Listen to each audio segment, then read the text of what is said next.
পৃথিবীতে ক্ষমতা বেশি কার? স্যার ক্ষমতা বেশি ফুচকাওয়ালার। কি বললি শয়তান? স্যার আপনি ভেবে দেখেন, একটা ফুচকাওয়ালা বড় বড় লোককেও হাতে বাটি নিয়ে রাস্তায় দাঁড় করিয়ে দেয়। তুই এবিসিডি দিয়ে শব্দ তৈরি করে শোনো তো। এবিসিডি দিয়ে স্যার, এ ফর আব্বা, বি ফর বাবা। এই কি বলছিস এগুলো? ইংলিশে বল। ইংলিশে A for apple, B for বড় আপেল। বেয়াদব। হ্যাঁ স্যার আপনারটাও ঠিক, বি ফর বেয়াদব হবে। গরুর দুধ খেলে মাথা ঠান্ডা থাকে আর ব্রেন ভালো হয়। স্যার এটা মিথ্যা কথা। কিভাবে? দুধ খেলে যদি ব্রেন ভালো থাকতো তাহলে গরুর বাচ্চারা সায়েন্টিস্ট হয়ে যেত। এই আজকে তোরা কি পড়ে এসেছিস? পড়াশোনা করে কি হবে, যেতে হবে অনেক দূরে, কামাইতে হবে টাকা। আচ্ছা।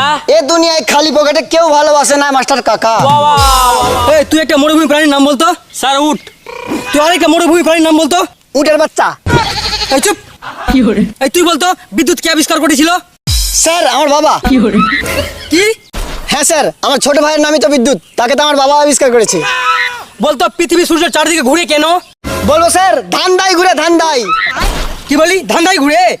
হ্যাঁ স্যার ধান্দাই ঘুরে। আপনি যেমন পড়াতে এসেছেন পেটের ধান্দায়, আজকে সকালে বাবাকে বললাম অঙ্ক বুঝাইন দিতে, বাবা বললেন না বেটা পেটের ধান্দায় কাজে বেরোতে হবে। তো সবাই যখন ধান্দায় ঘুরছে তাহলে পৃথিবীটা কি বিনা ধান্দায় এতদিন ঘুরছে? ওয়ারেন্টি আর গ্যারান্টির মধ্যে পার্থক্য কি, কে পারবে? স্যার ওয়ারেন্টি মানে হলো, ধরুন আমার বউ ব্যারাম পড়েছে, শ্বশুর আমার বউকে বাড়ি থেকে নিয়ে গিয়ে চিকিৎসা করে বাড়িতে দিয়ে গেল, সেটা হলো ওয়ারেন্টি।